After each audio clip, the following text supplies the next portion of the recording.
మాజీ మంత్రి వైఎస్ వివేకానందరెడ్డి హత్య కేసులో ఎంపీ అవినాష్ రెడ్డి మెడకు ఉచ్చు బిగుస్తోంది. వివేక హత్య కేసు విచారణ జాప్యంపై ఆయన కుమార్తె డాక్టర్ సునీత ఇప్పటికే న్యాయ పోరాటం చేస్తున్నారు. హత్య జరిగి ఇప్పటికే 6 ఏళ్లు గడిచినప్పటికీ కేసు విచారణలో ఎలాంటి పురోగతి రాలేదు.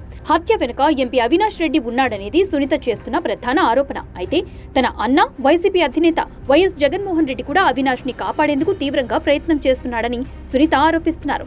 ఎన్నికల్లో జగన్ ఓటమికి వ్యతిరేకంగా ప్రచారం చేశారు కూడా. అయితే ఈ కేసులో అదనపు డాక్యుమెంట్లను ఏపీ ప్రభుత్వం సుప్రీంకోర్టులో దాఖలు చేసింది. ఈ దస్త్రాల్లో పలు కీలక అంశాలను ప్రస్తావించింది. వివేక హత్య కేసును అవినాష్ రెడ్డి తప్పుదోవ పట్టించే ప్రయత్నం చేశారని ఆరోపించారు. ఎంపీ అవినాష్ రెడ్డి మార్గదర్శకత్వంలోనే సిబిఐ అధికారి రామ్ సింగ్, సునీత, నర్రెడ్డిలపై కేసు నమోదు చేశారని, వివేక హత్య కేసును ఉద్దేశపూర్వకంగా తారుమారు చేసేందుకు కుట్ర జరిగిందని సుప్రీంకోర్టుకు సమర్పించిన డాక్యుమెంట్స్ లో స్పష్టం చేశారు. సుప్రీంలో దాఖలు చేసిన అదనపు అఫిడవిట్లో ఆశ్చర్యకరమైన విషయాలను ఏపీ ప్రభుత్వం వెల్లడించింది.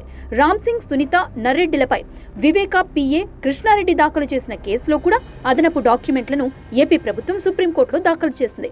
ఈ పిటిషన్లో ఆశ్చర్యకరమైన అంశాలు వెలుగులోకి వచ్చాయి.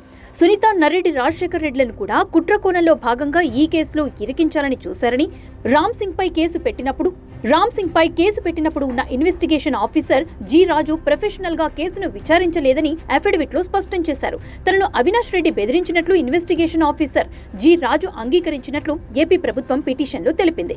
Retired additional SP K Rajeshwar Reddy, ASI G రామకృష్ణారెడ్డిలే ప్రధాన పాత్రధారులను కూడా స్పష్టం చేసింది. వారిద్దరే ఈ కేసు మొత్తాన్ని నడిపించారని ఏపీ ప్రభుత్వం తెలిపింది. ఎఫ్ఐఆర్ నమోదు చేయటం, సాక్షులను విచారించినట్లు దొంగ వాంగ్మూలాలు పుట్టించటం, ఛార్జ్షీటు దాఖలు చేయటం, ఇలా ప్రతి ఒక్కటి retired additional SP K Rajeshwar Reddy, ASI G రామకృష్ణారెడ్డిలే చేశారని, ఎంవి కృష్ణారెడ్డి చెప్పిన వాటిలో ఏ ఒక్కదానికైనా సరైన ఆధారాలు చూపలేకపోయారని పిటిషన్లో స్పష్టం చేశారు. అసలు ఎంవి కృష్ణారెడ్డిని రామ్ సింగ్ ఎప్పుడు విచారించలేదని తెలిపింది. తనను రామ్ సింగ్ హింసించి 3rd డిగ్రీ ఉపయోగించి వైఎస్ అవినాష్, ఆయన కుటుంబ సభ్యులకు వ్యతిరేకంగా స్టేట్మెంట్ తీసుకున్నారని ఎంవి కృష్ణారెడ్డి చెప్పిన వాటిల్లో ఏ ఒక్కటి నిజం లేదని కూడా పిటిషన్లో స్పష్టం చేశారు. సాక్షులను విచారించకుండానే విచారించినట్లు ఛార్జ్షీట్ ని తయారు చేశారు. కేవలం 12 రోజుల్లోనే కట్టుకథలన్నీ అల్లి రామ్ సింగ్, సునీత, నర్రెడ్డిపై కేసు నమోదు చేశారు.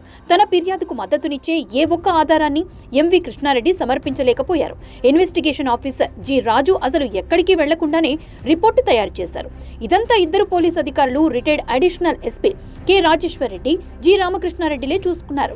సాక్షులు చాలా మంది తాము అసలు స్టేట్మెంట్ ఇవ్వలేదని విచారణలో తెలిపారు. కేసు డైరీలోని పత్రాలపై సంతకం చేయడానికి ఇన్వెస్టిగేషన్ ఆఫీసర్ జి రాజు నిరాకరించినప్పుడు ఆయనను ఏఎస్ఐ రామకృష్ణారెడ్డి, రిటైర్డ్ అదనపు ఎస్పీ రాజేశ్వర్ రెడ్డిలు ఎంపీ వైఎస్ అవినాష్ రెడ్డి ఇంటికి తీసుకెళ్లారు. అక్కడ అవినాష్ రెడ్డి తమ సూచనలు పాటించకపోతే తీవ్ర పరిణామాలు ఉంటాయని ఐఓజీ రాజును బెదిరించారు. రిటైర్డ్ పోలీస్ అధికారులతో కుమ్మక్కై అవినాష్ రెడ్డి ఆయనను, ఆయన సహచరులను వివేక హత్య కేసు నుంచి విముక్తి పొందేందుకు పన్నిన కుట్ర అని స్పష్టంగా అర్థమవుతోంది.